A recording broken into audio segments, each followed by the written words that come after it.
তো এবার Roman Rings ফিরছে নতুনভাবে, নতুন গিমিকে এবং আগের থেকেও আরও অনেক বেশি ভয়ঙ্কর ও শক্তিশালী রূপে। এবং এখানে রোমান রিংস শুধু ফিরবেই না, রোমান রিংস ফিরবে ভয়ঙ্কর প্রতিশোধ নিতে এবং সে বুঝিয়ে দেবে কেন রোমান রিংস হচ্ছে ডাব্লিউডাব্লিউইর জন্য বেস্ট ফর বিজনেস। কিন্তু তার আগে তোমাদের কাছে আমার একটা ছোট্ট অনুরোধ, আমাদের সেকেন্ড যে চ্যানেল রেসেল কুইক সেটাকেও তোমরা সাবস্ক্রাইব করে দাও এবং ওখানেও নিয়মিত এই সম্পর্কিত ভিডিও আসবে।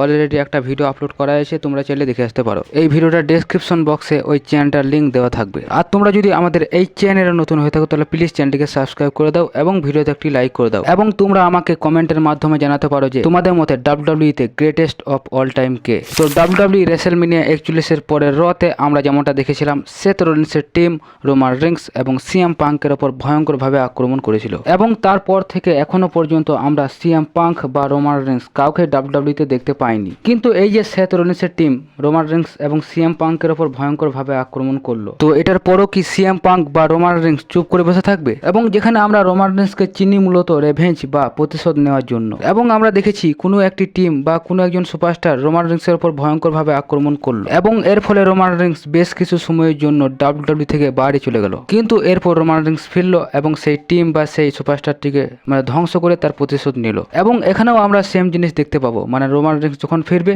তখন সে প্রতিশোধ নেওয়ার জন্যই ফিরবে এবং এক্ষেত্রে সে সিএম পাঙ্কেরও হেল্প নিতে পারে কিংবা তার যে ওজি ব্লাড লাইনের সদস্য যে Uso, Jimmy Uso, Sami Zayn এদেরও হেল্প নিতে পারে। কিন্তু সে হেল্প নিক বা না নিক, তার কাছে মেন বিষয় হবে সেথ রলিন্সের এই টিমটাকে ধ্বংস করার। এবং এখন রোমান রিংসের নতুন মার্চেন্ডাইজও বেরিয়ে গিয়েছে এবং এখান থেকে অনেক বেশি কনফার্ম যে রোমান রিংস এবার নতুন ক্যারেক্টারে ফিরবে এবং সে ফিরেই কারো সাহায্য ছাড়া বা সাহায্য নিয়ে হলেও সে সেথ রলিন্সের টিমের এগেনস্টে দাঁড়াবে, এটা তোমরা কনফার্ম ধরে নিতে পারো। তো এবার এই বিষয়ে তোমাদের কোনো মতামত থাকলে তোমরা আমাকে অবশ্যই কমেন্টের মাধ্যমে জানাতে পারো। আর হ্যাঁ, আমার সেকেন্ড চ্যানেল রেসেল কুইক সেটাকেও তোমরা সাবস্ক্রাইব করে দাও এবং সেখানেও এরকম ভিডিও আপলোড করা হবে।